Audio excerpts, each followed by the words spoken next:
कृष्ण हरे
सुंदर ते ध्यान उभे विदेवारे सुंदर ते ध्यान उभे विदेवारे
सर्व सुख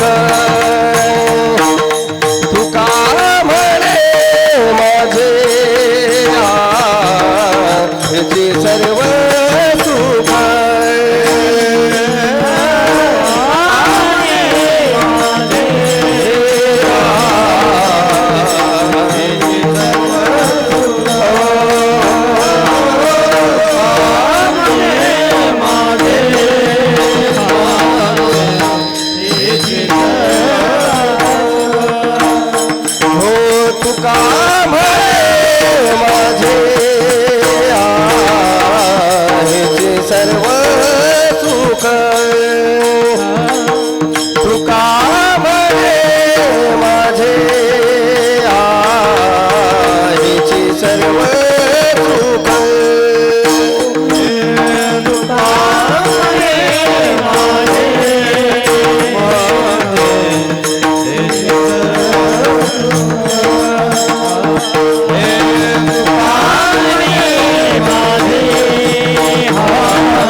कासे पितांबरे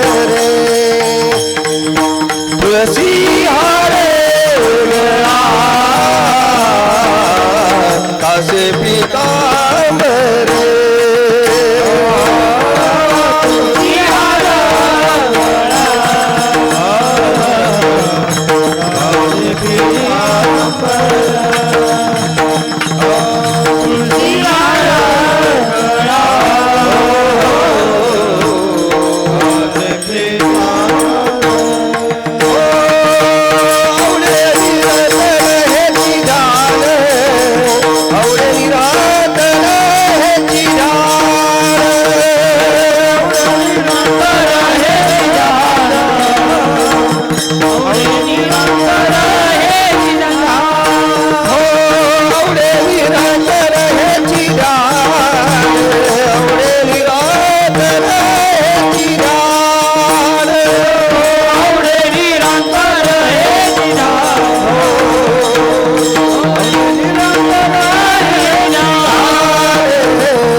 राम कृष्ण हरे हरे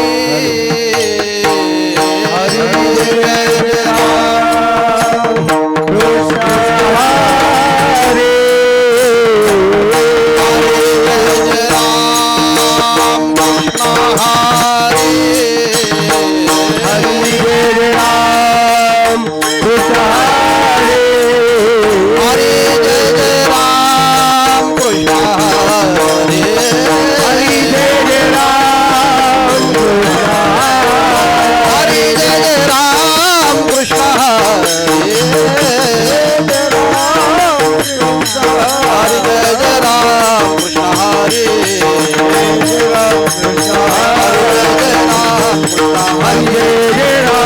कृष्ण हरे हरि हरि जय जय राम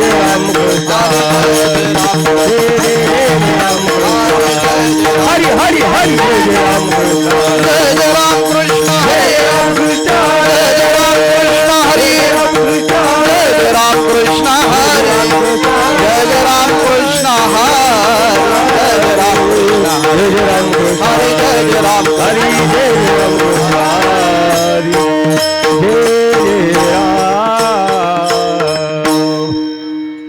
रूप पाहता वचनी सुख झाले हो साधनी सुख झाले हो साधनी सुख झाले हो साधनी पाहता सुख झाले हो साधनी सुख झाले हो साधनी सुख झाले हो साधनी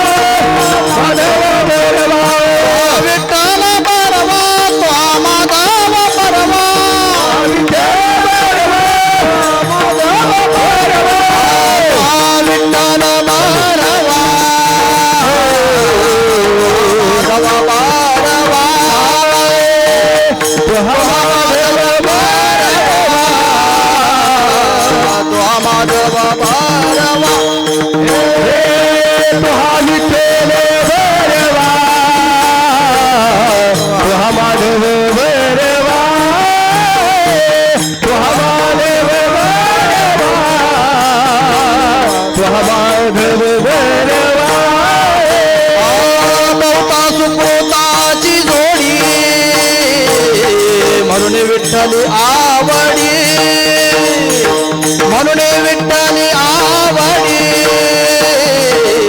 म्हणून विठ्ठली आवडी हे बहुत सुकृताची गोडे म्हणून विठ्ठली आवडी आवडी म्हणून विठ्ठली आवडी म्हणून विठ्ठली आवडी विठ्ठल बरवा तो माधव बरवा विठ्ठल बरवा माधव बरवा विठ्ठल बरवा तो माधव बरवा विठ्ठल बरवा माधव बरवा विठ्ठल बरवा तो माधव बरवा तो माधव बरवा तो माधव बरवा हो तुहा विठ्ठल बरवा तुहा माधव बरवा तुहा माधव बरवा तुहा माधव बरवा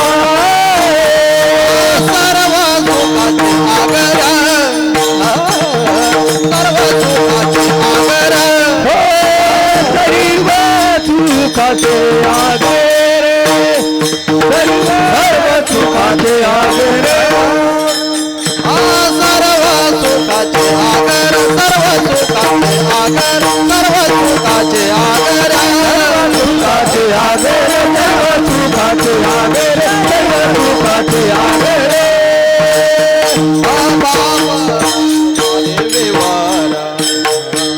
बापर कुमादेवीवर बापर कुमादेवीवर तो विठ्ठल बरवा तो विठ्ठल बरवा तो विठ्ठल बरवा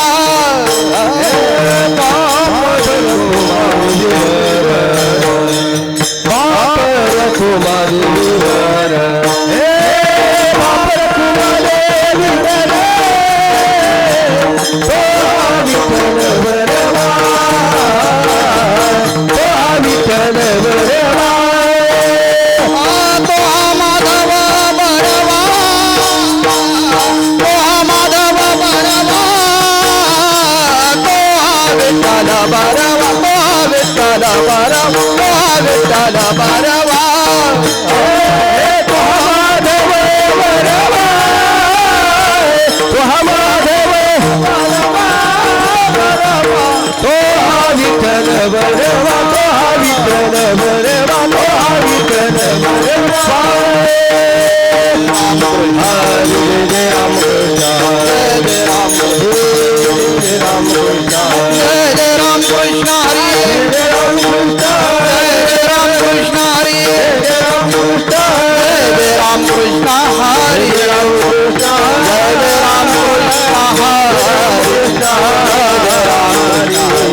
जय राम कृष्ण हरि जय राम हरि हरि जय जय राम कृष्ण जय राम कृष्ण हरि जय राम कृष्ण हरि जय राम कृष्ण हरि जय राम जय जय राम कृष्ण हरि जय जय राम कृष्ण हरि जय जय राम कृष्ण हरि जय जय राम जय जय राम जय जय राम आनंद अद्वय नित्य निरामय आनंद अद्वय नित्य राम आनंद अद्वय नित्य निरामय अद्वय नित्य राम जे कानिज ध्येय योगियांचे एकानी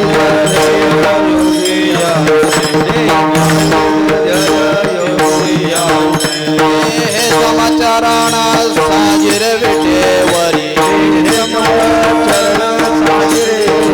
हे समाचरण साजिर विटेवरी हे समाचरण साजिरे विठवा अभिमातिरे विठ्ठल रूप पाहाभिमातिरे विठ्ठल रूप पाहाभिमातिरे विठ्ठल रूप पुराणासी वाड श्रुती ज्ञानाती पार पुराणाची वारा कृती जाणती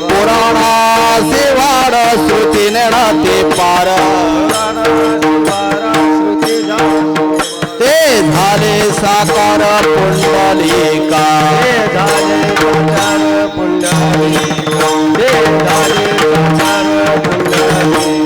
ते हे समाचाराणा साजिर विटेवरी ते हे समाचाराणा साजिर विटेवरी पहावे माते रे विठ्ठल रूप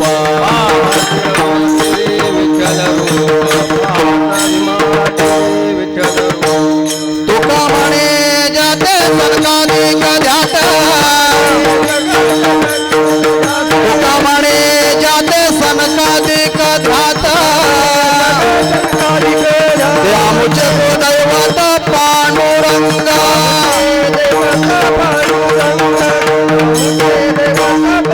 हे समाचारण साजिर विटेवरी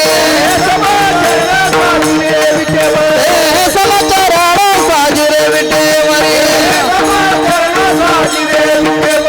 हरि मातेर विठ्ठल रूप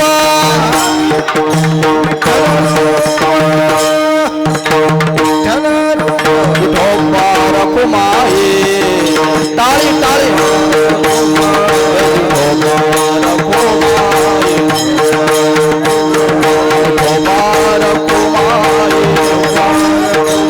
विठोबार कुमार विठोबार कुमार विठोबार कुमाई विठोबार कुमारी टाळी टाळी विठोबार कुमाई विठोबार कुमार विठोबार कुमाई विठोबार कुमाई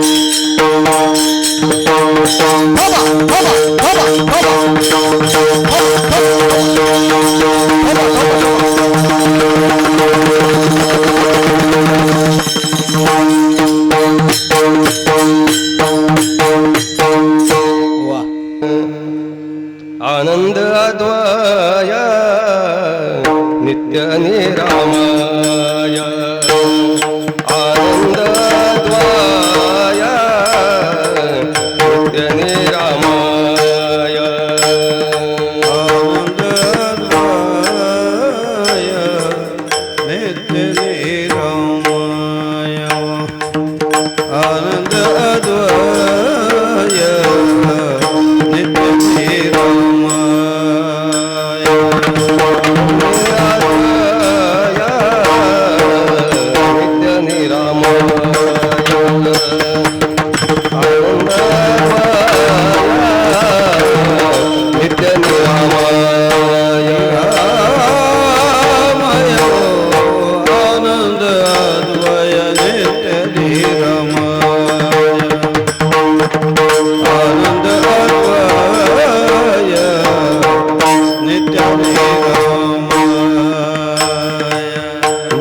निज ध्याय योगी यांचे जे का निज ध्याय योगी यांचे हे समचर साजिर विटेवरी हे समचर साजिर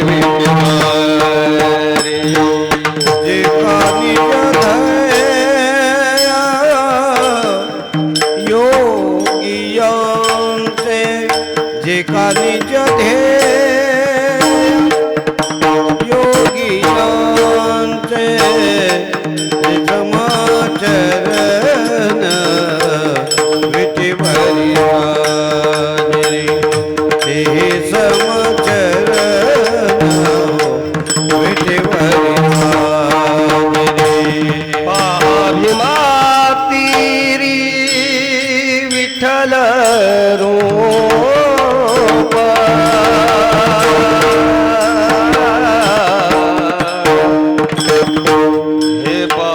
मातेरी विठ्ठल रूप पहा भीमा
महाभिमातिरी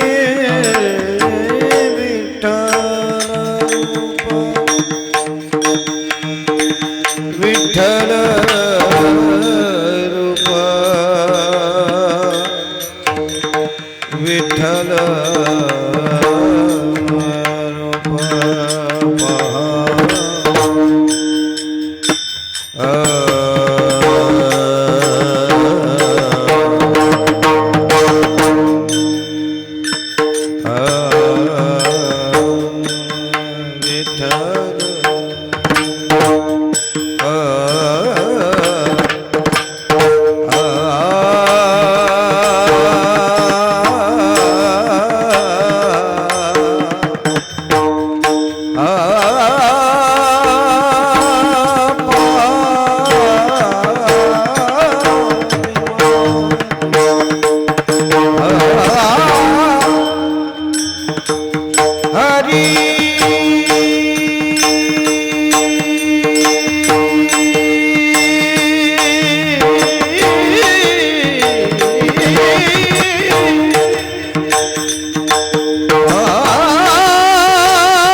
आनंद अद्वय नित्य निरामय जे का निज ध्येय योगियांचे ते हे समचरण साजिरे विटेवरी पहा भीमाती रे विठ्ठल रूप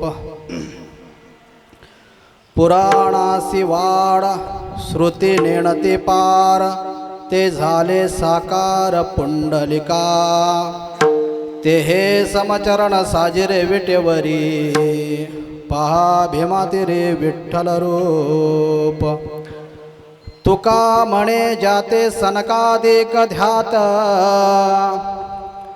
तुका म्हणे जाते सनकादिक ध्यात ते आमुचे कुळदैवत पांडुरंग ते हे समचरण साजिरे विटेवरी पहा भीमाती रे विठ्ठल रूप महायोग पीठे तटे भीमरत्यम वरम पुंडरीकाय दातुं मुनींद्र समागत्य तिष्ठन्तमानन्दकन्दं परब्रह्मलिंगं भजे पांडुरंगम पांडुरंगा करू प्रथम नमन दुसरे चरण संताचे या त्यांच्या कृपादाने कथेचा विस्तारू बाबाजी सद्गुरु दास तुका कलावज्ञ जीवोद्धरार्थावतारम कलंकांक तेजोधिकामोदिवक्त्रम कलानीशवादापनोदार दक्षम समाधिस्थमूर्तिं भजे ज्ञानदेवम ओम नमो ज्ञानेश्वरा करुणाकरा दयाळा तुमचा अनुग्रह लादलो पावन झालो चराचरी प्रथम नमन करू गणनाथा उमा शंकराची सुता चरणावरी ठेवणी माथा साष्टांग्यात दंडवत आता अर्थ वाग विलासिनी जे चातुर्यार्थ कला कामिनी ते शारदा विश्वमोहिनी नमस्कारिले म्या मस्तक हे पायावरी पायावरी मस्तक हे पायावरी मस्तक हे पायावरी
स्मरण होय सकळ विद्येचे अधिकरण तेची वंदू श्रीचरण श्री गुरूंचे ते नमस्कारुनी आता आनंद अद्वय नित्य निरामय जे का निज ध्येय योगियांचे ते हे समचरण साजिरे विटेवरी पहा भीमाती रे विठ्ठल रूप प्रस्तुत कीर्तन रूपे सेवेकरता निवडलेला अभंग जगद्गुरु जगतवंदनीय ज्यांच्या अभंग कीर्तन श्रवणाने छत्रपती शिवाजी महाराज शिष्यत्व स्वीकार करतात, ज्यांच्या अभंग पठणाने रामेश्वर भट्टांचा दाह शांत होतो, जे सदेह मानव देह घेऊन वैकुंठाला गेलेले आहेत असे अधिकार संपन्न जगद्गुरु जगतवंदनीय तुकोबराय यांचा भगवंताच्या वास्तव स्वरूपाचं वर्णन करणारा महत्वपूर्ण अभंग मी आजच्या सेवेकरिता निवडलेला आहे. विठ्ठल विठ्ठल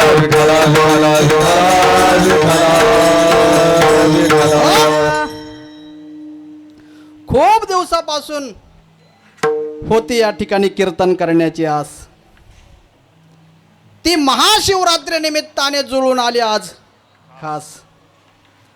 त्यामध्ये पवित्र असा आहे मास. कीर्तनाकरिता टाळकरी किती आहे खास खास. आजच्या कीर्तनाकरिता देतील प्रमाणाची रास. यांच्या जीवावरती कासली मी कास.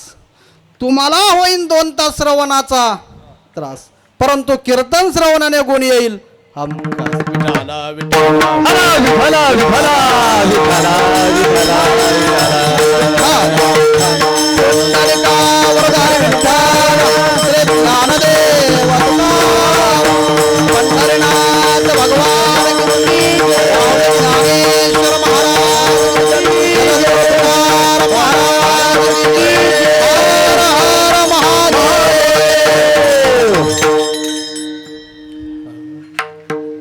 कीर्तनाला सुरुवात करण्यापूर्वी थोडासा परिहार.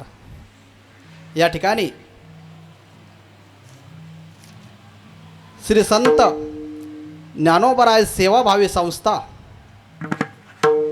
CBD नवी मुंबई आयोजित या ठिकाणी महाशिवरात्री निमित्ताने चालत असलेला अखंड हरिनाम सप्ताह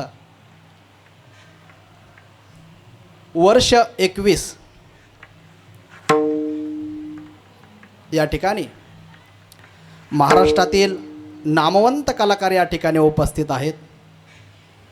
पहाटे काकडा, त्यानंतर ज्ञानेश्वरी पारायण, त्यानंतर हरिपाठ आणि आत्ता हरिकीर्तन असा सुंदर भव्य दिव्य असा कार्यक्रम या ठिकाणी प्रारंभ आहे. प्रथम आगमन केलं असताना महिलांचं हरिपाठ पाहिल्यानंतर अंतकरण भरून आलं. बऱ्याच वेळेला हरिपाठाला जात असताना अगोदर महाराज मंडळी नाचतात, मग इतर नाचतात. परंतु महिला वर्गांचा प्रतिसाद बघितला, उत्साह बघितला, अत्यंत सुंदर.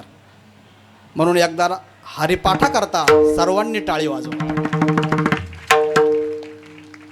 आणि दुसरं, आमचे अत्यंत नामवंत कलाकार हे गुणवान मंडळी भेटत नाही, पण नानांनी 15 वर्ष कसे जपले हे मलाही माहिती नाही.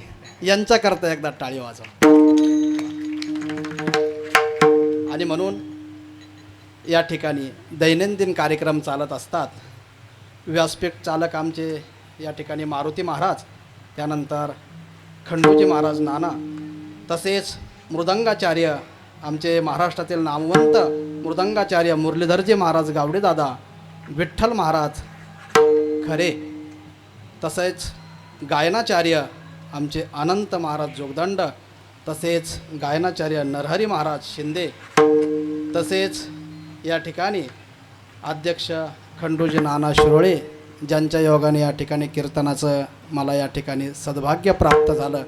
खरं तर विश्वस्त मंडळी नामोल्लेख करण्याकरता सांगत नाही महाराज, ते एकच म्हणतात फक्त आमच्या संस्थांचं नाव उच्चारा. हो. तसेच या ठिकाणी कार्याध्यक्ष आमचे रामचंद्र दळवी साहेब, तसेच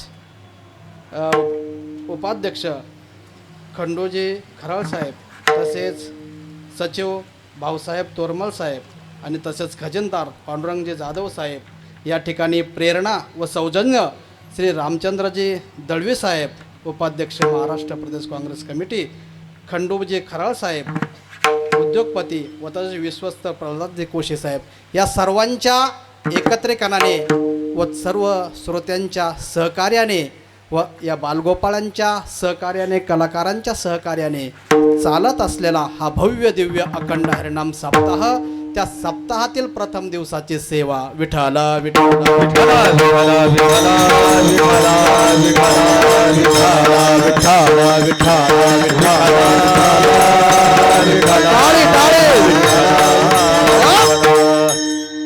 या अभंगामध्ये जगद्गुरु तुकोबाराय सांगतायत आनंद.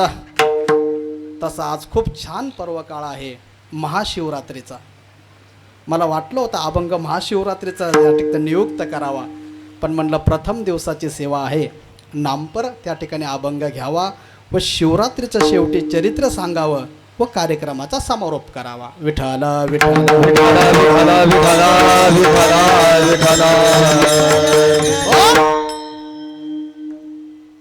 या अभंगामध्ये जगद्गुरु तुकोबराय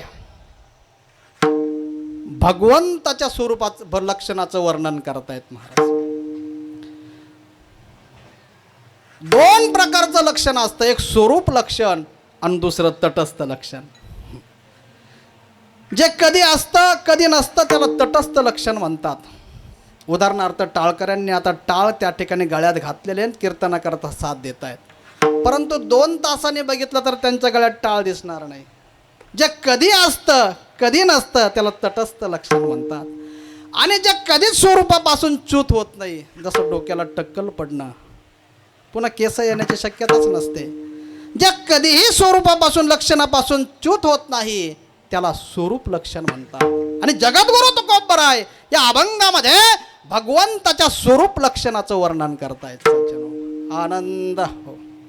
श्रीमद भागवत ग्रंथामध्ये शुकाचार्य त्या ठिकाणी सांगतायत, सच्चिदानंद रूपाय विश्वोत्पत्त्यादि हेतवे तापत्रय विनाशाय श्रीकृष्णाय वयम नमः.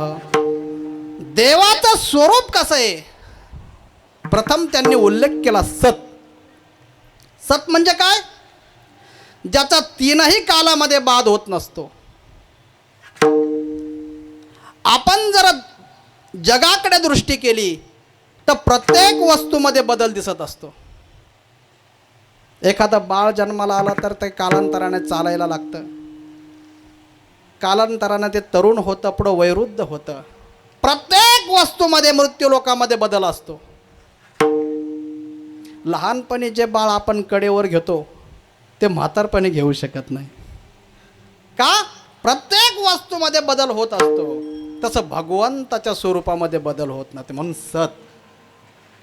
दुसरं लक्षण देत आहेत ते चित, म्हणजे त्याच्या प्रकाशमानाने सर्व प्रकाशित होत आहे. सज्जन हो, भगवंत गीतेमध्ये सांगत असतात, गतिर भरता प्रभू साक्षी निवास शरणम सुहृत प्रभव प्रलय स्थानम निधानम बीजमव्ययम पर्वती बैसकान संडावी समुद्री रेषान ओलांडावी. हो, या ठिकाणी जे काही चालत असतं ते भगवंताच्या सत्तेने चालतं. म्या बोलविल्या वेदू बोले, म्या चालविल्या सूर्य चाले, म्या हालविल्या प्राणो हाले, जो जगाते चालिता. तुझी या सत्य वेदाची बोलणे,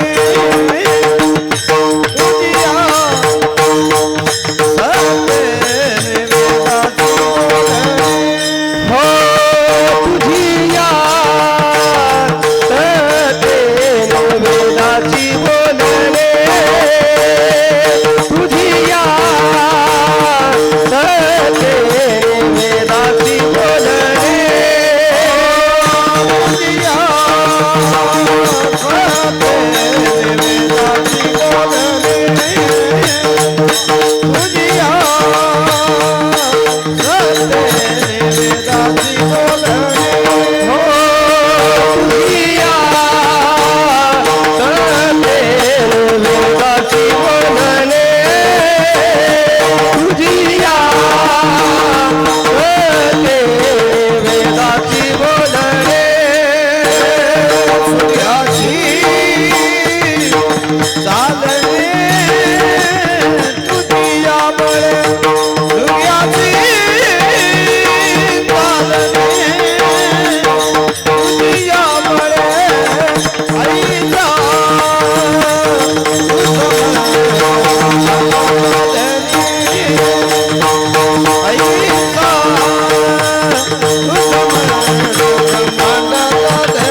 वेदासी बोलणे, भगवंताच्या सत्तेने सर्व व्यवहार होत असतो महाराज.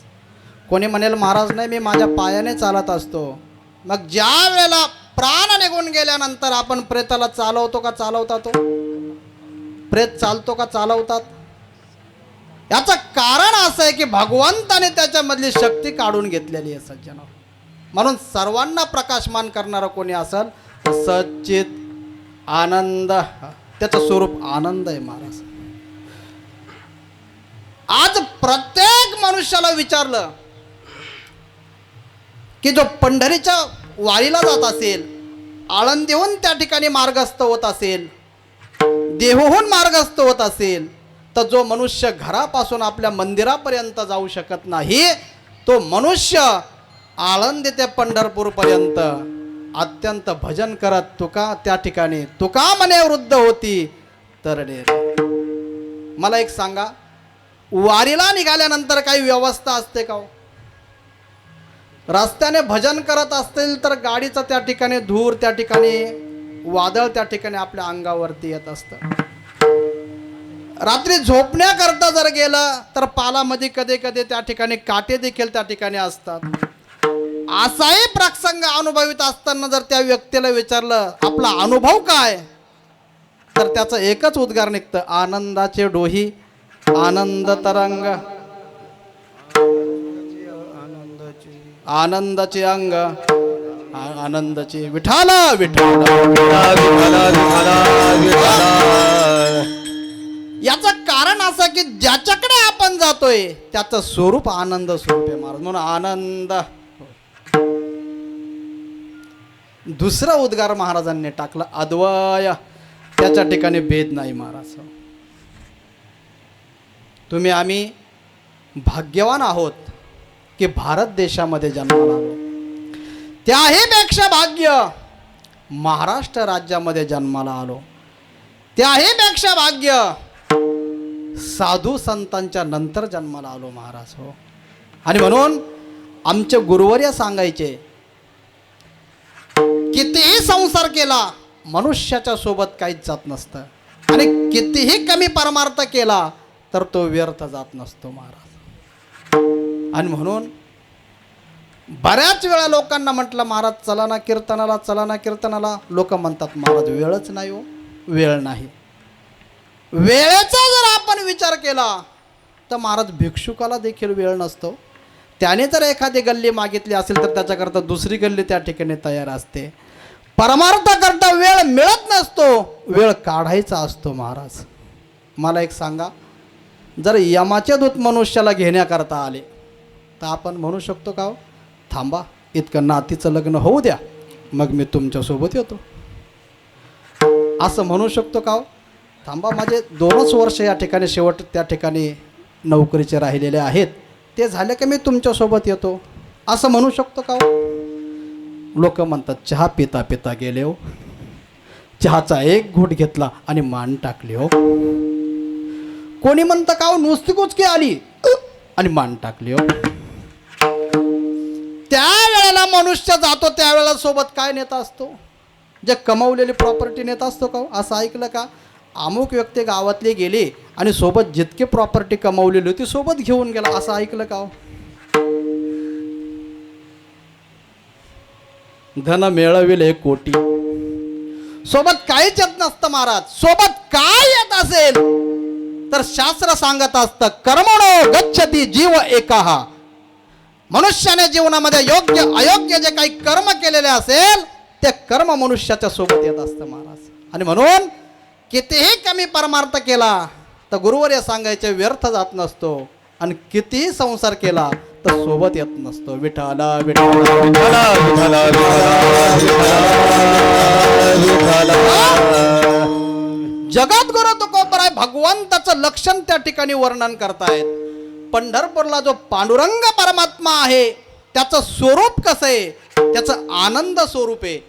त्याच्याकडे कितीही दुःखी मनुष्य गेला की त्याला आनंद प्राप्त होतो. दुसरं लक्षण सांगतात अद्वय, त्याच्या ठिकाणी भेद नाही. मृत्यू लोकामध्ये सर्वसामान्य मनुष्याच्या ठिकाणी बघितलं तर भेद दिसत असतो महाराज.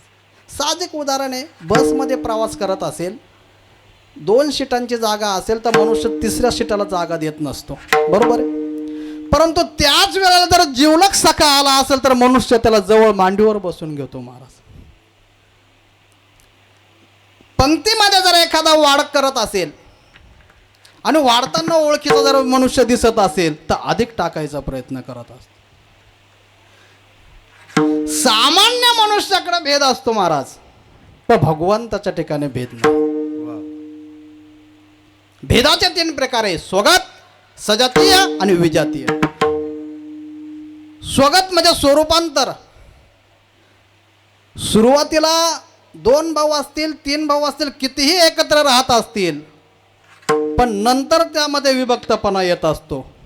स्वरूपांतर भेद म्हणतात त्याला. जसं एखादा वृक्ष असावा, त्याचे फांदी वेगळे असावी, त्याचं फूल वेगळं असावं आणि त्याचं फळ वेगळं असेल, त्याचं पान वेगळं असं स्वरूपांतर भेद. हा भेद देवाच्या ठिकाणी नाही. दुसरा सजातीय भेद. भगवंताच्या समान दुसरा कोणी नाही. कोणी म्हणत असेल महाराज भगवान शंकर आहेत, ब्रह्मदेव आहेत, भगवंतापासून सर्वांची उत्पत्ती आहे महाराज, हो. म्हणून त्याच्या समान दुसरा नाही आणि त्याच्या विरोधाभास कोणी नाही.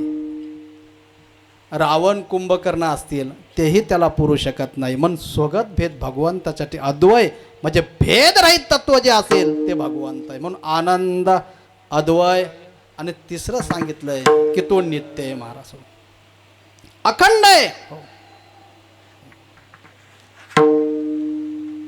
युगे 28 विटेवरी उभा, तो अखंड आहे, नित्य आहे.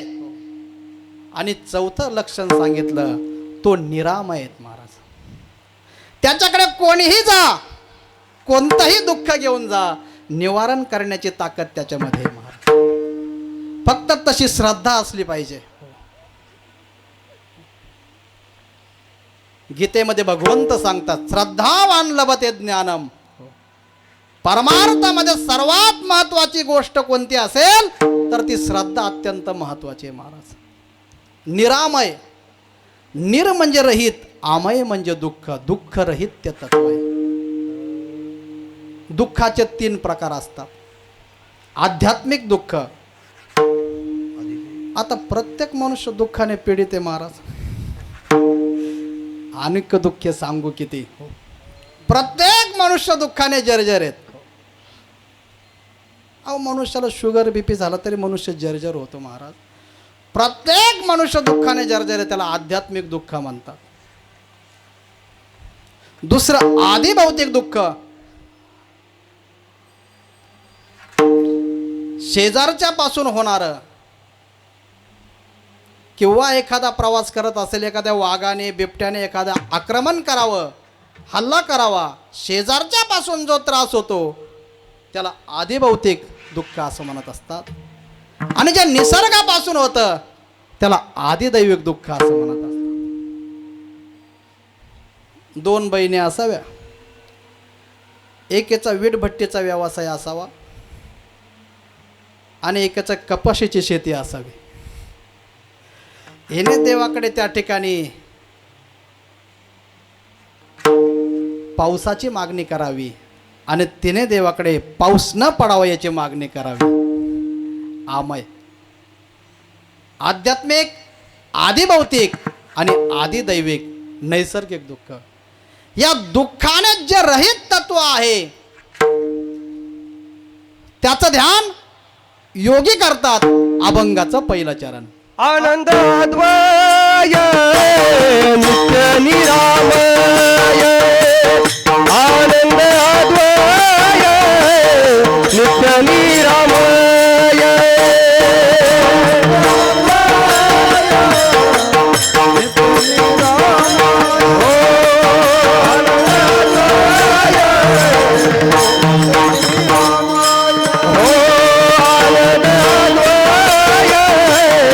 नित्य निरामय, आनंद अद्वय नित्य निरामय.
महाराज सांगत असतात पंढरपूर मध्ये जे तत्व आहे त्याचं लक्षण कसं आहे? आनंद, अद्वय, नित्य, निरामय अशा लक्षणाने युक्त जे तत्व आहे त्याचं ध्यान योगी लोक करत असतात. आता योगी म्हटलं की आपण सकाळी उठल्यानंतर टीव्ही सुरू केला की आपल्याला रामदेव बाबांचा योग दिसतो.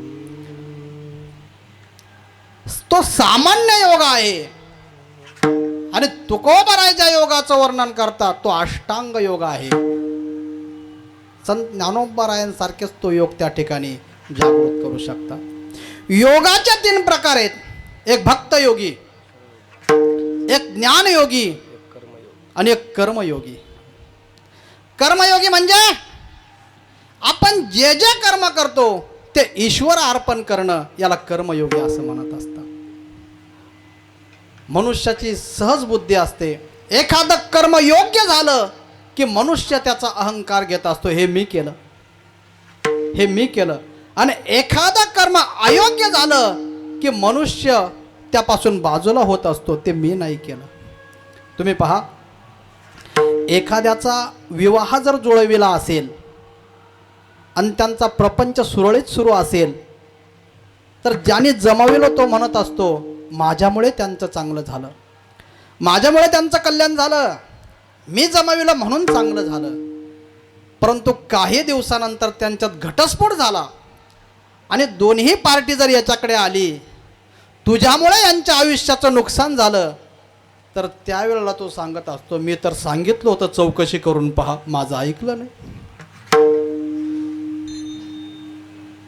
एखादा जर प्रचंड मताने निवडून आला आणि निवडून आल्यानंतर गावामध्ये त्रस्त मनुष्य सांगत असतो मीच सांगितलं त्यांना उभं राहायला, माझ्यामुळे ते निवडून आले, ते उभं राहत नव्हते, मी सांगितल्यामुळे निवडून आले. परंतु त्याच्या विरुद्ध ते जर प्रचंड मताने खाली आले आणि याच्याकडे जर आले का रे बाबा तुझ्यामुळं यांचं फार नुकसान झालंय, त्यावेळेस तो म्हणत असतो मी तर म्हटलं होतं जनतेचा कौल पहा, माझं ऐकलं नाही. एखादं चांगलं कार्य झालं की मनुष्य म्हणतो मी केलं, एखादं अयोग्य कार्य झालं की मनुष्य म्हणतो मी नाही केलं. ज्ञानोबराय सांगत असतात कर्म योग्य हो अथवा अयोग्य हो ते मी न करता कोणीतरी करून घेतं. अशी जेव्हा मनुष्याची बुद्धी होते तेव्हा मनुष्य कर्मामध्ये त्या ठिकाणी लिप्त होत नसतो. हे मजची स्तव झाले परी म्या नाही केले, ऐसे जेने जाणितले तो सुटला गा. त्याला कर्मयोगी म्हणतात. दुसरा भक्तयोगी. भक्तयोगी म्हणजे त्याने कथा करावी त्याला भक्तयोगी, त्याने पूजा करावी भक्तयोगी, कथा करावी भक्तयोगी, कीर्तन करावं भक्तयोगी, त्याला भक्तयोगी म्हणत असतात. आणि तिसरं अष्टांग योगी असतात. जे योग साध्य करत असतात त्याला अष्टांग योगी म्हणत असतात. आणि म्हणून जगद्गुरु तुकोबराय सांगत असतात की या ठिकाणी भक्तयोगी ज्यांचं ध्यान करतात ते तत्व भीमेच्या तीरावरती समचरणाने उभा आहे. अभंगाचं दुसरं चरण. ते समचरण विठोबाची साजिरी, ते समचरण विठोबाची साजिरी, देह समचरण विठेवरी साजिरी, देह समचरण विठेवरी साजिरी, विठेवरी साजिरी.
योगी ज्याचं ध्यान करतात ते तत्व ते हे समचरण, ते हे व्याकरणात दर्शक सर्वनाम म्हणतात, ते हे समचरण.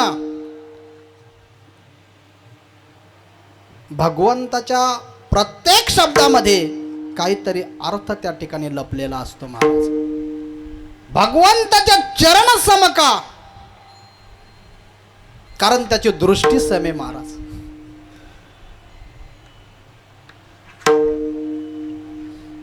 त्याच्याकडे भक्त आला तरी त्याला तीच गती देत असतो, आणि दुर्जन आला तरी त्याला तीच गती देत असतो. गजेंद्राने धावा केला तीच गती दिली, नकराने धावा केला तीच गती दिली महाराज. भगवंताच्या ठिकाणी परके पण नसतं, म्हणून ते हे समचरण साजिरे विटे.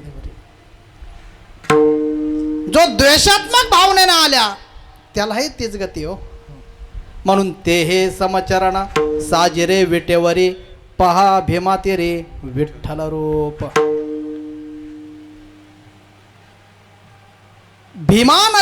भीमाशंकरून उगम होतो म्हणून भीमा नदी, चंद्रासारखा कोर करते म्हणून चंद्रभागा. पहा भीमाती रे विठ्ठल रूप. आणि ह्या पांडुरंगाचं वर्णन पुराणांनी करत होते. पुराण याचं वर्णन करत असताना 1 2 नव्हे तर 18 पुराण झाले तरी याचं वर्णन करू शकले नाही. अभंगाचं 3रं चरण. पुराणाची वाढ नाही स्तुती पार, पुराणाची वाढ नाही स्तुती पार, नाही स्तुती पार.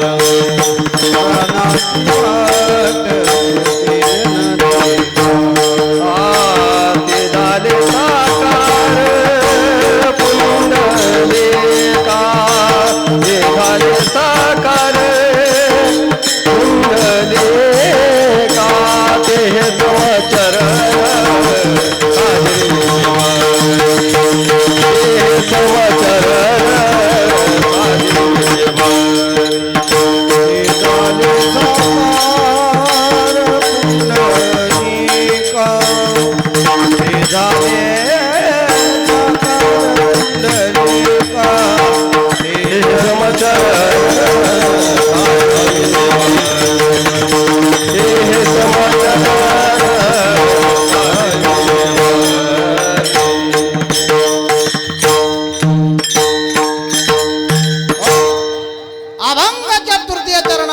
सांगतायत. पुराणाचे वाड श्रुती नेणते पार. व्यास महर्षींनी 4 वेद 6 शास्त्र आणि 18 पुराणाचं लिखाण केलं महाराज. खरं तर व्यासांना एकच पुराण लिहायचं होतं. त्यांनी गरुड पुराण लिहिलं. गरुडजीच या जगताचे सर्व उत्पत्ती करते, पालन करते आणि संहार करते असं लिखाण केलं. पण नंतर त्यांचं समाधान झालं नाही. पुन्हा त्यांनी गणेश पुराण लिहिलं, त्याच्यामध्ये त्यांचं समाधान झालं नाही. पुन्हा मार्कंडेय पुराण लिहिलं. असं लिखाण करता करता 17 पुराण झाले महाराज. आणि सरस्वती नदीच्या काठावरती अत्यंत निरागस आणि दुःखित अंतकरणाने बसलेले होते. नारद महर्षी त्या ठिकाणी नारायण नारायण. नारद महर्षींनी विचारलं, व्यासजी इतकं दुःखित का बसलेला आहात आपण? तेव्हा व्यासांनी, आता नारद महर्षी म्हणजे जगाचे गुरु नारद महर्षी आहेत महाराज, पण लोक नारदांचा उल्लेख कुठेही करतात. दोघांचे भांडण झाले, 3रा जर सोडविण्या करता गेला ना महाराज तर लोक म्हणतात पहा आला कळीचा नारद मुनी. नारद महर्षींचा अधिकार इतका मोठा आहे की जगात जितके ज्ञानी आहे त्या ज्ञान्यांचे गुरु नारद महर्षी आहे महाराज. आणि नारदांचे गुरु सनकादिक आहे. नारद महर्षींनी सांगितलं, व्यासजी इतकं दुःखित अंतःकरणाने का बसलेले आहात? तेव्हा व्यासांनी सांगितलं, खरं सांगू मी 17 पुराण लिहिले पण माझ्या मनाचं समाधान झालं नाही. माझ्या मनाचं त्या ठिकाणी शंका निरसन झाली नाही म्हटले. नारदजी आणि एक सांगू, आपलं दुःख इतर संसारिकापाशी त्या ठिकाणी व्यक्त करण्यापेक्षा एखादा तत्वदर्शी महात्मा असेल ना तर त्याच्या ठिकाणी व्यथा आपली प्रगट करावी, त्या शंकेचं आपलं समाधान होऊ शकतं. व्यासांनी सांगितलं, महर्षी माझ्या अंतःकरणाचं समाधान होत नाहीये. तेव्हा नारद महर्षींनी सांगितलं, व्यासजी तुम्ही 17 पुराणाचं लिखाण केलं, परंतु तुम्ही श्रीमद भागवत ग्रंथाचं लिखाण केलं का? तेव्हा नारद महर्षींनी सांगितलं, नाही केलं. तेव्हा व्यास महर्षींनी सांगितलं, नाही केलं. तेव्हा नारद महर्षींनी सांगितलं, तुम्ही श्रीमद भागवत ग्रंथाचं लिखाण करा, भगवान श्रीकृष्णाच्या लीलांचं गुणगान करा, वर्णन करा, आणि ज्या वेळेला त्याचं वर्णन तुम्ही कराल त्यावेळेला ते पुराण पूर्ण झाल्यानंतर मला तुमच्या मनातल्या शंका त्या ठिकाणी उपस्थित करा. जेव्हा व्यासांनी श्रीमद भागवत ग्रंथाचं लिखाण केलं तेव्हा व्यास महर्षींचं जीवन हे परिपूर्ण झालं महाराज. म्हणून तर म्हणतात, जगण्याकरता ज्ञानेश्वरी असावी आणि मरण्याकरता श्रीमद भागवत ग्रंथ असावा महाराज. विठाला विठला विठला विठला.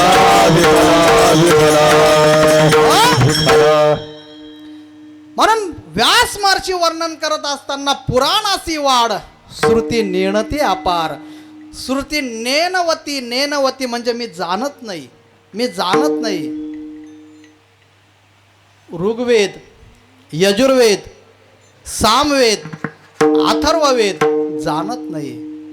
ज्याला शास्त्र जाणत नाही, वेद जाणत नाही, पुराण जाणत नाही, ते पुंडलिकाने आई वडिलांची सेवा करून पंढरपूरमध्ये त्या ठिकाणी स्थित केलं महाराज. बिरकाविली विठ म्हणे उभा राहे विठ, म्हणे उभा राहे विठ, म्हणे उभा राहे विठ. बिरकाविली विठ म्हणे उभा राहे विठ, म्हणे उभा राहे विठ. हा बिरकाविली विठ म्हणे उभा राहे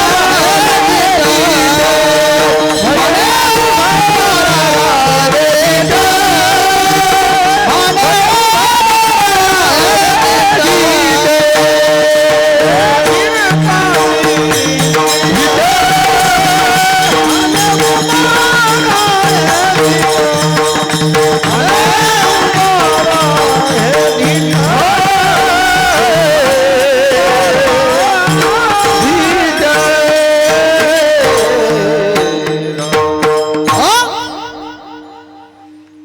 पुंडलिकरायांनी पंढरपुरामध्ये मातृपितृ सेवा केली महाराज. ज्ञानोबराय सुद्धा सांगत असतात, मनुष्याने तीर्थयात्रा केली पाहिजे. जव हे सकळ तीर्थ आहे, हात चालावया पाय, तव तो आपले सोहित पाहे, तीर्थयात्रे जाय चुकू नको. लोकांना म्हटलं चला यात्रेला, लोक म्हणतात महाराज अजून जबाबदारी आहे, पुढे येऊ. ज्या वेळेला गुडघे काम देत नाही, कंबर त्या ठिकाणी बसू देत नाही, त्यावेळेला वेळ असतो, मनुष्याकडे पैसा असतो, पण शरीर नसतो महाराज. म्हणून हिताच्या ज्या काही गोष्टी असतील, प्रापंचिक जबाबदाऱ्या असतील, पण त्या जबाबदारीसोबत ह्या यात्रेच्या हिताच्या गोष्टी सुद्धा मनुष्याने साध्य केल्या पाहिजे. तीर्थयात्रा केली पाहिजे. परंतु ज्ञानोबराय म्हणतात, घरात जर वृद्ध आई वडील असतील आणि त्यांचं संगोपनाला कोणी नसेल तर तो तीर्थयात्रेला गेला नाही तरी चालेल म्हटले. मग त्यांची जर तू सेवा करत असेल तर त्या तीर्थ, सर्व तीर्थ तुझ्याजवळ त्या ठिकाणी लोटांगण घालतायत म्हटले. जव हे सकळ सिद्ध आहे, हात चालावया पाय, तव तो आपले सोयीत पाहे, तीर्थयात्रे जाय चुकू नको. अशी सेवा पुंडलिकरायांनी केली. आणि पुंडलिकराय सेवा करत असताना काय भाग्य असेल महाराज. एका मांडीवर वडिलांचं डोकं, एका मांडीवर त्या आईचं डोकं. समाजात जर विकृत परिस्थिती पाहिली तर फार कठीण आहे महाराज. समाजामध्ये लोक फार त्या ठिकाणी वैभवाने वागत असतात, पण मागं बघितल्यानंतर फार वाईट वाटतो. पुंडलिकाची सेवा सुरू असताना पुंडलिकाच्या सेवेला भगवंत प्रसन्न झाले. पुंडलिकाच्या भावार्था गोकुळ येऊन झाला येता आणि भगवंत प्रसन्न झाले. आणि पुंडलिका ज्या ठिकाणी सेवा करत होते त्या कुटियाजवळ भगवंत त्या ठिकाणी प्रगट झाले. म्हणले, पुंडलिका मी आलो. तेव्हा पुंडलिकाने सांगितलं, देवा तुम्ही आलात, परंतु तुमचं आदरातिथ्य मी करू शकत नाही का? मी जरा तुमचं आदरातिथ्य केलं तर यांच्या विश्रांतीमध्ये भंग होईल. भगवंत 1 तास 2 तास 3 तास झाले. भगवंताने सांगितलं, पुंडलिका अरे मी कुठपर्यंत उभं राहू? तुला काय पाहिजे असेल ते माझ्याकडे मागून घे म्हटले. महाराज जे मागतात देव त्यांच्याकडे पाहत नाही. जे बऱ्याच वेळ देवाजवळ बसतात महाराज, सगळे मागणे करतात पण देव पाहत नाही. देवाचं एक विशेषत्व आहे. आणि जे मागत नाही देव त्यांना म्हणतो मागा. पुंडलिक रायाला भगवंत म्हणतात मागा.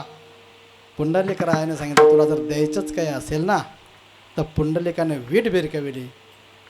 भिरकविली वीट म्हणे उभा राय रे थीट. विटेवरती भगवंत उभे राहिले आणि भगवंताने विचारलं, पुंडलिका या विटेवरती उभं राहून काय करू सांग म्हटले. तेव्हा पुंडलिकाने सांगितलं, देवा मोड पापे जैसे तैसे उतरे कासे लावणे.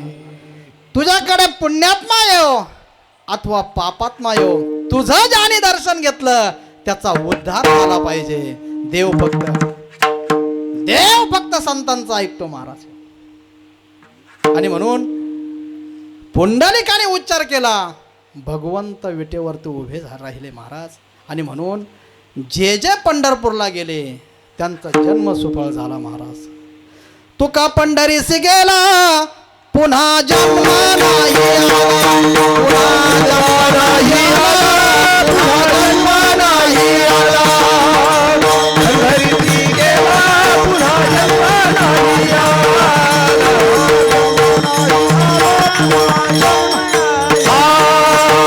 तुका पंढरीसी गेला पुन्हा जन्म नाही आला, पुन्हा जन्म नाही आला, पुन्हा जन्म नाही आला.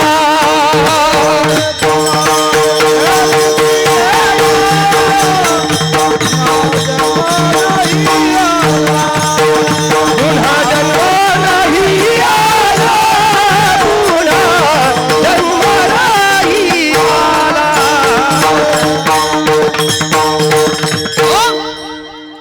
जगद्गुरु तुकोबराय सांगतात, पंढरीची वारी आहे माझ्या घरी, अनेक न करे तीर्थव्रत. काय महाराजांचं प्रमाण आहे महाराज. हो काय नोहे केले एका चिंतिता विठ्ठले. तितकी श्रद्धा भाव पाहिजे महाराज. हो आणि म्हणून ते झाले साकार पुंडलिका पुराणासे वाड श्रुती नेणते पार.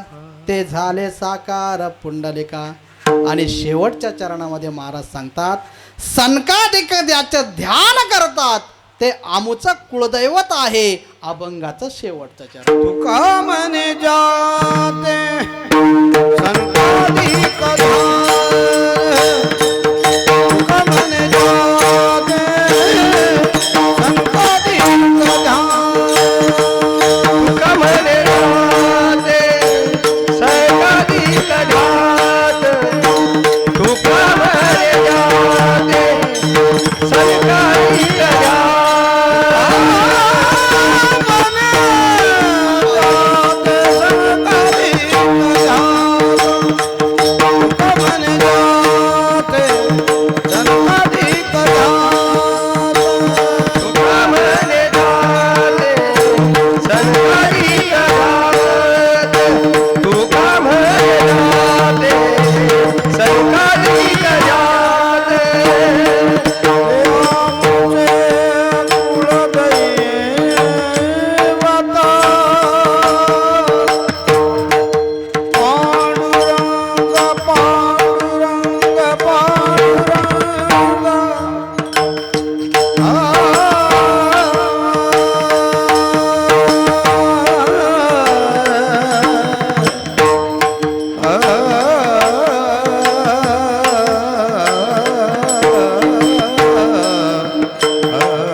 ओंगाळवाने टाळी मुखाने भगवंताचं भजन करायचं. विठोबा रखुमाई विठोबा रखुमाई जय जय विठोबा रखुमाई जय जय विठोबा रखुमाई जय विठोबा रखुमाई विठोबा टाळी टाळी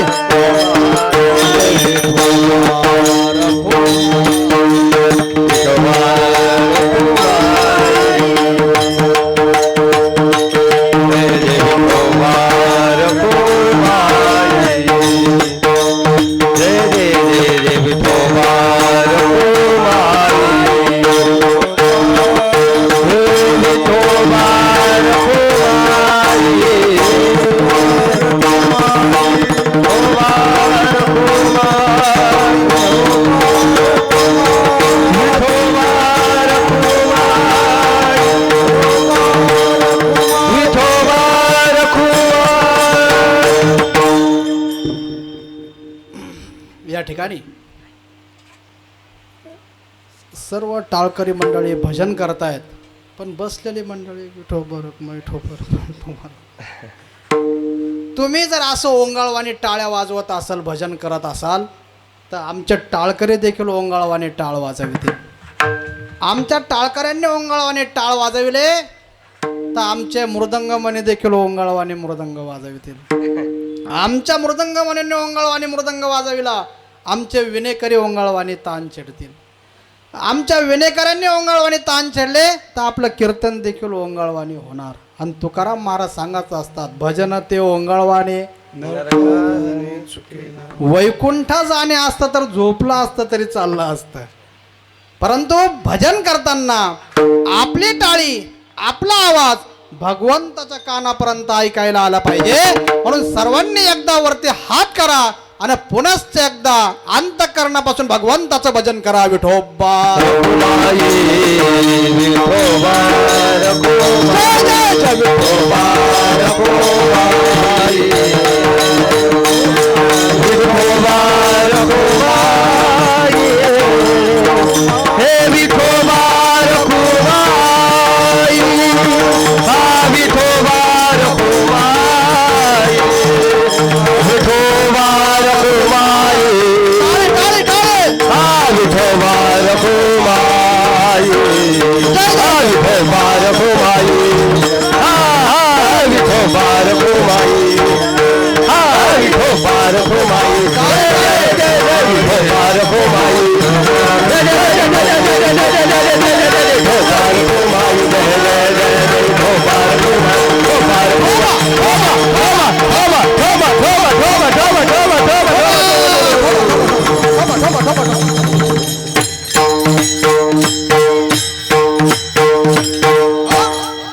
अभंगाच्या शेवटच्या चरणामध्ये महाराज सांगतायत, तुका म्हणे जाते सनकादिक ध्यात ते आमुचे कुळदैवत पांडुरंग.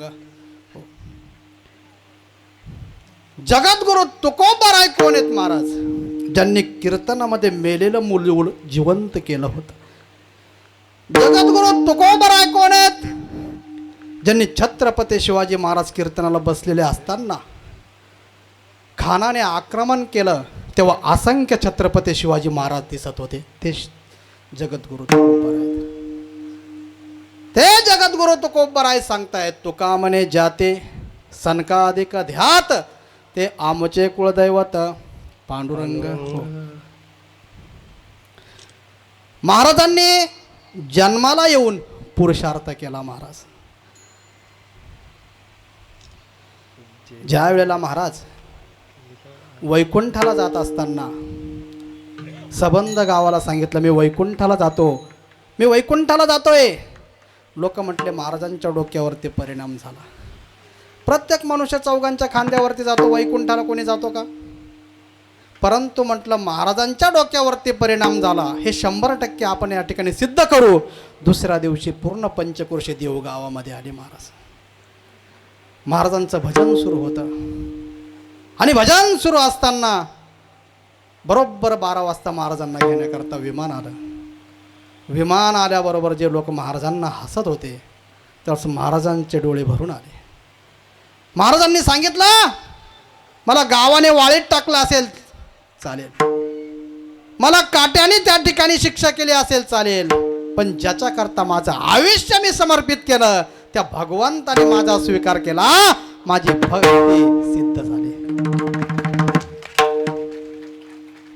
आणि वैकुंठाला जाताना सबंध त्या ठिकाणी पंचक्रोशीकडे महाराजांनी पाहिलं, पण वैकुंठाला जाताना फक्त आपले जे अर्धांगिनी आहे तिलाच महाराजांनी सांगितलं, आवले येतेस का वैकुंठाला. महाराज जोपर्यंत पती पत्नी असते ना तोपर्यंत ते प्रेम विलक्षण असतं, मग ते तरुण असो वयोवृद्ध असो. म्हणून जोपर्यंत वयोवृद्ध असो एकमेकाची कदर केली पाहिजे, एकमेकाची किंमत केली पाहिजे. संबंध पंचक्रोशीमध्ये महाराज सांगतात, आवले येतेस का वैकुंठाला. तेव्हा आईसाहेबांचे नेत्र भरून आले आणि आईसाहेबांनी सांगितलं, महाराज जातात पुन्हा येणार नाही. आईसाहेबांनी सांगितलं, महाराज माझा त्या पांडुरंगाला नमस्कार सांगा. आणि महाराज वैकुंठाला निघून गेले. ते तुकोबराय सांगतात की तुका म्हणे जाते सनकादिक द्यात. सनकादिक हे फक्त 8 वर्षाचे आहेत महाराज. सनक, सनंदन, सुजात आणि सनात असे 4 जणे. यांचं वय हजारो वर्ष आहे, पण भगवंताकडून 8 वर्षाचं बालपण त्यांनी मागून घेतलेलं आहे. हे सनकादिक ज्याची भक्ती करतात. प्रत्येकाचं कुलदैवत वेगळं असतं महाराज. कोणाची माहूरची रेणुका असते, कोणाची वणीची सप्तशृंगी असते, कोणाची कोल्हापूरची लक्ष्मी असते, कोणाची तुळजापूरची भवानी असते. पण जगद्गुरु तुकोबराय सांगतात, ह्या कुलदैवताला वर्षातून एकदा तरी भजलं पाहिजे. विवाहानंतर जेजुरीला गेला पाहिजे, पण अखंड जर भजन करायचं असेल तर ते फक्त एकमेव भगवान पंढरीश परमात्मा आहे महाराज. आणि यच्च यावत मानव जातीचं जर कुलदैवत कोणतं असेल तर जगद्गुरु तुकोबराय म्हणतात ते पंढरपूरचं पांडुरंग परमात्मा आहे. तुका म्हणे जाते सनकादिक ध्यात ते आमुचे कुळदैवत पांडुरंग. ते समचरण साजिरे विटेवरी पहा भीमाती रे विठ्ठल रूप. विठाल विठाल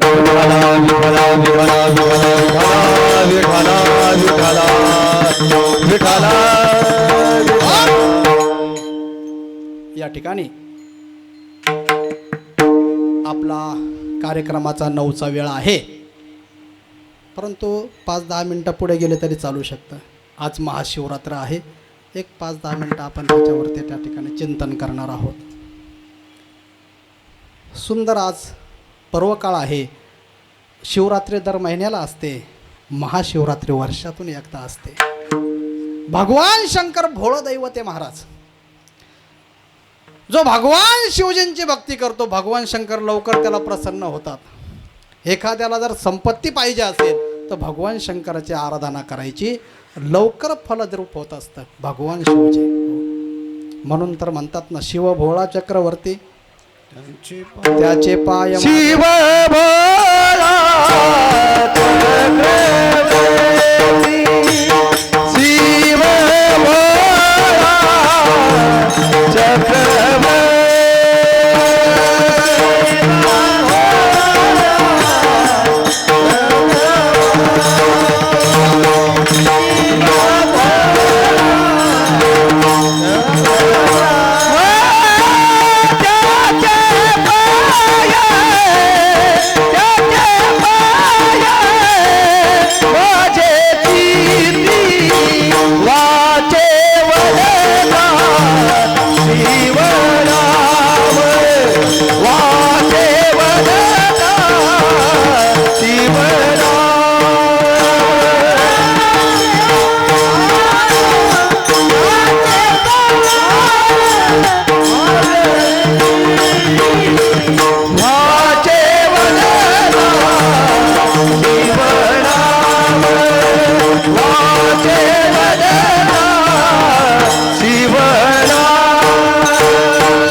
चक्रवर्ती त्याचे पाय माझे चित्ती.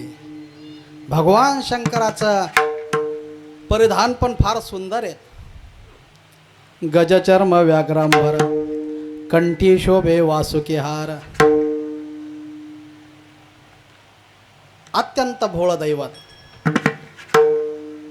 कांचीपूर नगरामध्ये सोमदत्त नावाचा राजा राहत होता. आता राजा ऐश्वर्य संपन्न असतात,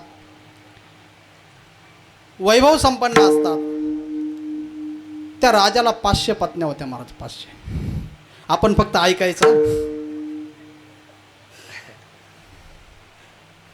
नाही तर मग पुन्हा ते जुना दृष्टांत आहे. पती विष्णू पुराण श्रवण करतो आणि पत्नी पांडव पुराण पांडव प्रताप त्या ठिकाणी श्रवण करते. पत्नीने सांगितलं तुम्ही काय घेतलं? म्हटलं काय नाही, भगवान विष्णूला 16,108 होत्या. म्हटलं मग तुमचं काय म्हणणं आहे? मग पत्नीनं सांगितलं मी पांडव प्रताप ऐकला. द्रौपदीला तो म्हटलं माझं बाजूला ठेवून तुझं बाजूला ठेव. म्हणून 500 पत्न्या असताना 2 पत्न्या पतिव्रता होत्या. जसं रावणाच्या काळामध्ये मंडोदरीसारखे पतिव्रत होते, तसं ह्या सोमदत्त नावाच्या राजाकडे 2 पत्न्या पतिव्रता होत्या महाराज. आणि 498 पत्न्या जार कर्म करणाऱ्या होत्या. पतीने जर पुण्य केलं तर पत्नीला अर्ध मिळत असतं बरं का, पण पत्नीनं पुण्य केलं तर ते सर्व पुण्य तिलाच मिळत असतं, पतीला काही मिळत नाही. याचं कारण तिनं पती करता आपल्या कुळाचा त्याग केलेला असतो, म्हणून शास्त्राने सर्वस्व पुण्य तिला दिलेलं आहे. पण पत्नीच्या पापामध्ये पती अर्धा हिस्सेदार असतो आणि पतीच्या पापामध्ये पतीच त्या ठिकाणी हिस्सेदार असतो. म्हणून 2 पत्न्या पतिव्रत होत्या, 498 जार कर्म करणाऱ्या होत्या. त्यांचे पाप हे त्या राजाला भोगावं लागत असतं महाराज. एखाद्या प्रजेनं केलेलं पाप राजाला भोगावं लागतं, शिष्यानं केलेलं पाप गुरुला भोगावं लागतं.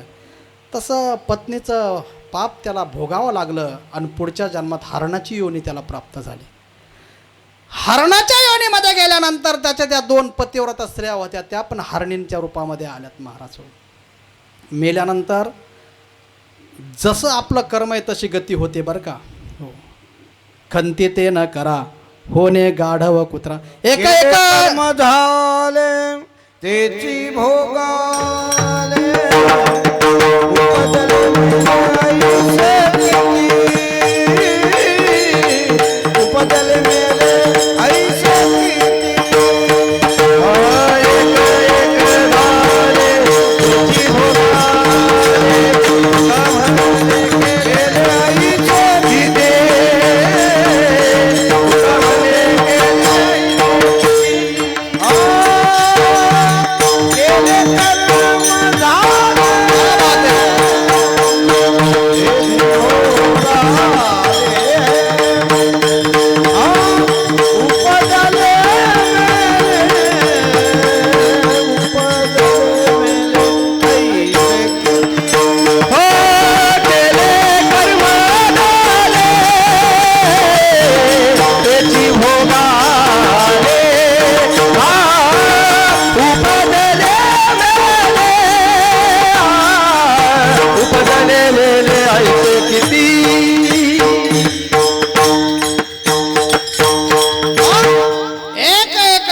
कोटी कोटी फेरा मनुष्य देह वारा मग लागे. 84 कोटी योनी आहे महाराज. जसं कर्म करू तसं योनी प्राप्त होत असते महाराज. म्हणून अंतकाळी ज्याच्या राम आले मुखा तुका म्हणे सुखा पार नाही. पण अंतकाळाच्या वेळेला राम येण्याकरता आयुष्यभर राम म्हणावं लागत असतं महाराज. नाही तर मग तुम्ही पहा शेवटच्या काळामध्ये इच्छा विचारा, एकच इच्छा असते नातीचं लग्न पाहावं. आता जे कमावलेलं ते यांना सांभाळता येतं का नाही. राम तर बाजूलाच राहतो महाराज.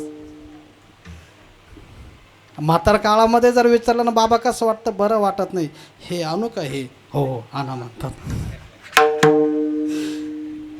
माळ विचारले तर नको म्हणतात महाराज. तुळशीची माळ आणू का, नको म्हणतात. ते हे आणू का, हे हो हो आणा आणा. अहो शेवटच्या काळात पडलं तरी इच्छा त्या ठिकाणी मरण पावत नाही महाराज त्यांची. जगत गुरु तो को बराय म्हणतात. अंतकाळी ज्याच्या राम आले मुका तुका म्हणे सुखा पार नाही. म्हणून जसं कर्म करू तशी योनी मनुष्याला प्राप्त होत असते. जार कर्म केला त्याचे परिणाम राजा हरणाच्या योनीमध्ये गेला आणि पत्नी हरणींच्या योनीमध्ये गेले. परंतु पूर्वस्मृती त्यांची त्या ठिकाणी नाहीशी झाली नाही महाराज. आणि इकडे इंद्राच्या सभेमध्ये चूक झाली म्हणून भूतसेन नावाचा गंधर्व होता. आता काय त्या इंद्राचा दरबार येतो, थोडासा चुकी झाली तरी त्याला शाप दिला का तो मृत्यू लोकात. म्हणले जा तो किरात म्हणजे भिल्ल होऊन राहशील. आणि मग तो भूतसेन नावाचा गंधर्व मृत्यू लोकामध्ये चंड भिल्ल नावाने प्रसिद्ध झाला. महाराज पत्नी मुलं सर्वांचं संगोपन करत असतो. मनुष्याचं आयुष्य महाराज प्रपंच करत करत कधी आयुष्य निघून जातं कळत नाही, आणि ज्या वेळेला कळतं त्यावेळेस आयुष्य निघून गेलेलं असतं. चंडबिल्ल त्यांचं पालन पोषण करण्याकरता शिकार करत असायचा, आणि शिकार करत असताना दररोज शिकार करायचे आणि त्यांचा निर्वाह करायचा. परंतु एक दिवस महाराज त्याला शिकार त्या ठिकाणी मिळाली नाही. खूप त्या ठिकाणी प्रवास केला पण शिकार त्या ठिकाणी दिसत नव्हती हो. आणि म्हणून प्रवास करत असताना त्याला एक सरोवर दिसलं, आणि सरोवराच्या काठी बेलाचा वृक्ष दिसला. महाराज त्याने विचार केला या ठिकाणी आपण जाळं टाकू, सायंकाळच्या वेळा मध्यरात्रीला एखादा हरिण येईल पाणी पिण्याकरता, ते या जाळ्यामध्ये अडकल आणि आपण ती शिकार घरी घेऊन जाऊ. आपले बायका मुलं ते त्या ठिकाणी त्यांचा निर्वाह त्या ठिकाणी त्यांचा होईल, ही कल्पना मनामध्ये बाळगून त्या बेलाच्या वृक्षावरती त्या ठिकाणी थांबला. पण ज्या वृक्षावरती तो बसलेला होता त्या वृक्षाच्या खाली जमिनीमध्ये पुरातन शिवलिंग होतं. महाराज भगवान शिवजींचे सगळे जे मंदिरं जागृत मंदिरं ते पुरातन शिवलिंग असतात. महाराज पण ते पुरातन शिवलिंग होतं, आणि याला ते सरोवर दिसत नसल्या कारणाने ते पानं बेलाचे पानं त्या ठिकाणी नजरेच्या आड येत असल्यामुळे प्रत्येक पानं त्याने तोडावे आणि खाली टाकावे. ते सर्व त्या भगवान शंकराच्या पिंडीवरती अर्पण होत होतं. महाराज पण भगवान शंकर भोळं दैवत आहे. एक मनुष्य पिंडीवरती एक मुलगा उभा राहिला तरी भगवान शंकर प्रसन्न झाले. भगवान शंकर म्हणले दररोज मला बेल वाटत पण तू तर मला पूर्णच्या पूर्ण समर्पण झाला. इतकं बोलत दैवत आहे. महाराज ते पानं बेलाच्या पानं त्या जमिनीवरती त्या शिवलिंगावरती त्या पडत असताना आणि दिवसभर शिकार न मिळाल्यामुळे त्याला उपवास घडलेला होता. महाराज उपवास घडलेला असताना त्या वृक्षावरती बसलेला होता, आणि बसलेला असताना ते पानं त्या शिवलिंगावरती पडत असताना भगवान शंकर प्रसन्न झाले. भगवान शंकर प्रसन्न झाले. भगवंताने यमाला पाठवले, म्हणले जा माझ्या भक्ताची काही इच्छा असेल पूर्ण कर म्हटले. यमदूत आले महाराज तिथे. यमाला पाहिल्यावरती घाबरला, म्हणले आपण कोण आहात, आपला परिचय द्या. तेव्हा यमाने सर्व माहिती सांगितली, आणि सांगितल्याबरोबर यमाने सांगितलं मी तुमच्यावरती प्रसन्न आहे, तुम्हाला काय पाहिजे असेल ते मागून घ्या. तेव्हा त्या किराताने सांगितलं की मला पक्ष्यांची भाषा ज्ञात व्हावी म्हटले. काय मागावं हे मनुष्याला माहिती पाहिजे. एकाने भगवान शंकराची प्रार्थना केली आणि भगवान शंकराला सांगितलं मला असं दे की मी जे घेतलं ते डबल झालं पाहिजे. भगवान शंकराच्या पिंडीवर तांदूळ पडलेले होते, त्याने त्या तांदळाने पूर्ण ती ते गोणी होती ती पूर्ण भरली, डोक्यावरती घेतली ती ठेवली, पुन्हा दुसरी गोणी तयार झाली. वरदानच तसं त्याने मागितलं की जे घेतलं ते डबल झालं पाहिजे. ते वाहत असताना तो मूर्त पावला हो. पाहुणे सर्व एकत्रित आले त्याला वाटे लावायला, म्हणून त्याचं जे प्रेत होतं ते तिरडीवर ठेवलं. आता तिरडीवर जे प्रेत ठेवलं पुन्हा खाली एक प्रेत शिल्लक होतं, कारण जे देईल ते डबल झालं पाहिजे. मग त्या लोकांनी तिरडी बांधणाऱ्यांनी विचार केला अगोदर हे वाटा लावू आणि मग नंतर हे वाटा लावू. म्हणून त्यांनी जे ते तिरडी घेतली आणि जिथं विसावा असतो तिथं ते आपण प्रेत ठेवत असतो. आता ते प्रेत ठेवल्यानंतर उचलताना पुन्हा खाली एक प्रेत शिल्लक राहिलं. ते जे प्रेत खांदेकरी होते ते घाबरले. खांदेकरी घाबरले, त्यांनी ते प्रेताचा खांदा सोडला आणि पळू लागले. चौघाईच्या खांद्यावर पुन्हा एक आलं. महाराज जे मागल ते डबल झालं पाहिजे. म्हणजे काय मागावं हे ज्ञात पाहिजे. चंडबिल्लाने सांगितलं मला पक्ष्यांची भाषा ज्ञात व्हावी, हरणाची भाषा ज्ञात व्हावी. तथाच तो म्हटला आणि यमदेव निघून गेले. महाराज आणि हरिण त्या ठिकाणी पाणी पिण्याकरता आलं आणि त्या जाळ्यामध्ये अडकलं हो. अडकलं, कासावीस झालं. का? त्याला आपलं मरण डोळ्यासमोर दिसू लागलं. एखादा शेतकरी एखाद्या अरण्य शेतामध्ये जावं आणि एखाद्या बिबट्याने हल्ला करावा, त्याची स्थिती जशी कासावीस होती ना महाराज, तशा प्रकारे ते हरिण तिथं गेलं. आणि हरण त्या जाळ्यात अडकल्याबरोबर त्याच्या गर्भवती जी लहान हरिण होती तिनं पाहिलं लहानी गरबीण नव्हती, तिला 2 पाडसं होते आणि ते घरी होते. त्या लहान हारणीनं पाहिलं आणि ते चर्चा करत होते. प्रारब्धाची गती फार वेगळी असते. आपल्या कर्मात जे लिहिलेलं असेल तेच या ठिकाणी घडणार, त्याला कोणी टाळू शकत नाही. आणि सर्व हकीकत तो ऐकत होता. नंतर जी गरबीण हरण होती मोठी ती आली. मग त्यात संवाद होत होता. म्हणे पतिदेव तुम्ही जर जात असाल तर आम्ही जगून काय करू म्हटले. आम्ही तुमच्यासोबत येणार. मोठी म्हणली अगं तुझ्या मागे 2 पाडसं आहेत, त्यांना दूध पाज आणि मग ये म्हटले. ते म्हटले मी येईपर्यंत तुम्ही जाऊ नका. तोपर्यंत तो चंड भिल्ल ते सर्व त्यांच्या गप्पा ऐकत होता, त्यांच्या ती वार्तालाप ऐकत होता. ही घरी गेली, मुलांना पाजलं आणि पाजताना मुलांना सांगितलं म्हणले बाळा आता तुमचं संगोपन तुम्ही स्वतः करा, मी माझ्या पतिदेवांसोबत जाते. तेव्हा मुलांनी सांगितलं आई जर तूच आमच्या आयुष्यात नसेल, वडील आमच्या आयुष्यात नसेल तर आम्ही जगून काय करू. तुमच्या अगोदर आम्ही त्या ठिकाणी त्यांना समर्पण होतो. म्हणून ते 2 बाळं आणि ते हरणीन छोटी हरणीन तिथं आले आणि ते 5 जण एकमेकाशी वार्तालाप करत असताना त्या चंड भिल्लाने तो वार्तालाप ऐकला. आणि वार्तालाप ऐकल्यानंतर त्याने विचार केला मनुष्य असून सुद्धा आपली किती क्रूर बुद्धी आहे आणि हे पशु असून सुद्धा किती शास्त्रशुद्ध बुद्धी आहे. म्हणून त्यांना सांगितलं की मी तुम्हाला या ठिकाणून तुम्हाला जीवनदान देतो. त्यावेळेला त्यांनी सांगितलं नाही, आम्ही तुला वचन दिलेलं आहे की आम्ही तुला समर्पित होऊ. तुम्हाला आम्हाला घेऊन जाण्याकरता तुला त्रास असेल तर आम्ही स्वतः तुझ्या घरापर्यंत येतो. तेव्हा चंड भिल्लाने सांगितलं नाही, मी तुम्हाला जीवदान दिलेलं आहे. तेव्हा भगवंताचे पार्षद येतात, त्या हरणांना दिव्य विमानात घेऊन जातात. नंतर चंड भिल्ल भगवान शिवजींची आराधना करतात, भगवान शंकराची प्रार्थना करतात आणि भगवान शंकराच्या आराधना करून प्रसन्न होतात. भगवान शंकराचे दूत शिवगण देखील त्या चंड भिल्लाला विमानात बसवतात आणि वैकुंठाला घेऊन जातात. गोपाल कृष्ण भगवान की जय. हर हर महादेव हर हर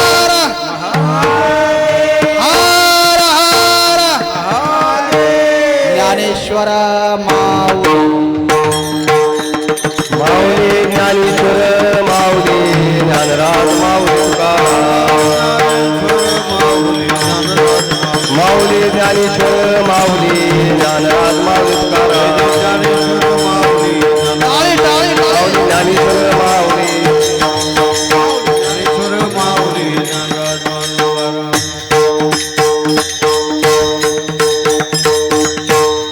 आनंदाचे डोही आनंद तरंग आनंदचे अंग लिहू सदा. आनंद अद्वय नित्य निरामय जे का निज ध्येय योगी यांचे ते हे समचरण साजरे विटेवरी. पहा भीमाती रे विठ्ठल रूप पुराणासी वाड श्रुतीनेण ते पार ते झाले साकार पुंडलिका. ते हे समचरण साजरे विटेवरी. पहा भीमाती रे विठ्ठल रूप तुका म्हणे जाते सनकादिक ध्यात ते आमुचे कुलदैवत पांडुरंगा. ते हे समचरण साजरे विटेवरी. पहा भीमाते रे विठ्ठल रूप. झालेले सेवा या ठिकाणी पुनश्च एकदा आमच्या शिरोळे नाना यांच्या प्रेमास्तव आपलं सर्व त्या ठिकाणी विश्वस्तांच्या प्रेमास्तव या ठिकाणी सेवा करण्याचं सद्भाग्य मला झालं. म्हणून झालेली सेवा पांडुरंगाच्या चरणी, ज्ञानोबराय तुकोबरायांच्या चरणी, भगवान शिवजींच्या चरणी सेवा समर्पित करतो. सेवेला याच ठिकाणी पूर्ण विराम देतो. जय विठ्ठल जय जय विठ्ठल विठ्ठल जय जय विठ्ठल. करा क्षमा अपराध महाराज तुम्ही विठ्ठल.